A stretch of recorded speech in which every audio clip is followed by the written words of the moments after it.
I first climbed this mountain, above the fog, I thought to myself, now here is a metaphor worth taking in. You've entered a place of clarity, understanding, peace. While you're here in Acadia, Synthkind welcomes you as long as you welcome us. What are you? I told you. I'm the old synth on the mountain.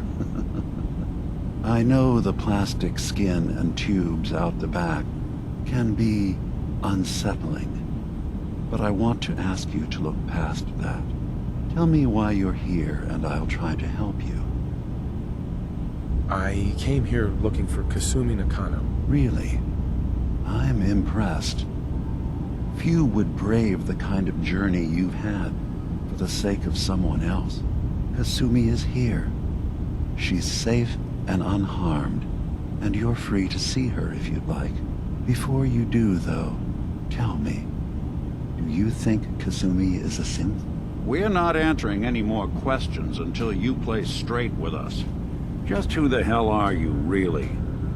There's only one synth with that kind of face and a mind of his own, and I only see him when I look in a mirror.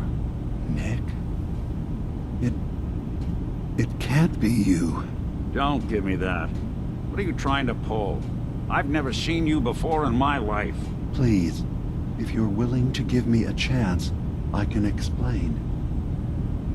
Is this a joke? Do you really know Nick? Let me tell you what I know, and you can judge for yourself. We were prototypes, Nick. The first synths capable of independent thinking and judgment. Keep talking. One of the Institute's experiments had to do with how our brains could process personality. If we could handle individualized feelings and behaviors, I was allowed to develop mine based on experience. But with you, they wanted to try transferring an entire personality into you. It took several attempts before the personality imprint worked. I saw you wake up not knowing who or what you were so many times. I couldn't let them do it to you anymore. We were the only two prototypes they made. I literally saw myself in you. You were my brother, Nick. I helped you escape the Institute. We left together. If I were your brother, I'd remember. That's where you'd be wrong. This happened over a century ago. There's only so much memory that can fit into the prototype brains we have. Ah, I've heard enough. I think you and I need to talk about this. Maybe not now, though. We need to get back to why we're here. Kasumi Nakano. Nick, I don't need you to believe me. I'm just glad to see you again. Whenever you're ready, I'll be here. Now, about young Kasumi. It's important that you understand exactly why she's here. I asked you before if you think she's really a synth. If you could indulge me with an answer. Why are you asking? Because she came here with that very question. And the answer changes every part of her world. None of us take this transition lightly. She's facing the possibility of her entire life being a lie. That someone stripped her very identity from her and made her into something she isn't. I want you to understand that before you see her. She has a chance here to live as a synth, not hiding, not pretending to be something else. One more question, if you'll indulge me. You're here for Kasumi, but I suspect there could be another reason you came to us. Tell me, are you a synth? I'm a human being, not a synth. Are you sure? I don't mean to question you, but what's the first memory you have? I'm not gonna tell my life story to someone I barely know. Let's hear your answer first. I was in a laboratory. In the Institute. They were pulling pieces of my head out. Something about wanting to test some neural process. That was every day for months. Strapped down. Operated on.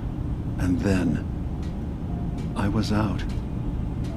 The Institute has fail-safes to strip memories that could identify where they are, how to find them.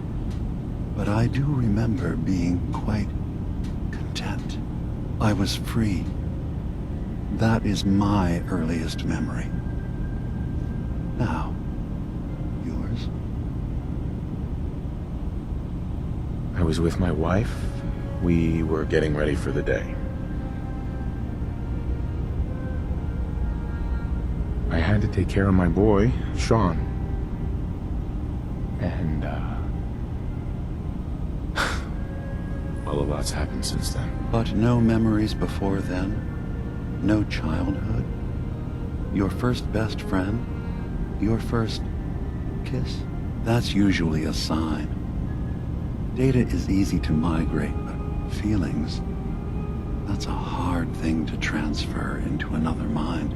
Isn't it funny how a memory can feel like a whole different reality? People, places, even sounds and colors can change. Or someone else has changed them. I won't lie to you. There will always be other explanations. Trauma, disease, the background radiation. They all take their toll on the mind. But I can promise you that you will be accepted here. Whatever you decide is true for yourself. I've heard enough. Where's Kasumi Nakano? Of course. Kasumi is usually working down below. You can see her whenever you like. Acadia is open to you. Feel free to walk the grounds. Introduce yourself to my co-founders, Faraday and Chase. Did you need anything else before you go? I should get going. Of course. Perhaps we're in there a long time.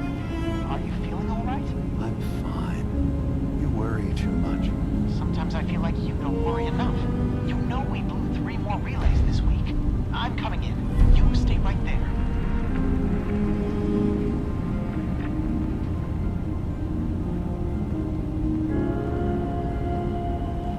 Hey, Do something for you? Nick. What? Oh, sorry. Just got my head full of what Dima was talking about. It's a bit of a shock. What do you think he is, really? Family? Before I answer, are you okay? Yeah, I'll keep. Don't worry. Just need to figure this all out. Honestly, I don't know what to think, Nick. Yeah. Guess that makes 2 of us. I spent a long time wondering if the Institute had made any other prototypes. If I was just a failure, or they gave up, or just plain got bored. I always thought I was just more of their discarded trash. Never thought of the possibility that someone wanted me out, helped me escape. There's got to be some kind of proof out there. What really happened between me and Dima? I'd appreciate it if we could keep an eye out. Of course, Nick. We'll find something. Thanks. I know we don't have much to go on. Just keep me in mind if you find something that might give us some answers. So, you've talked to Dima. You know why we're here.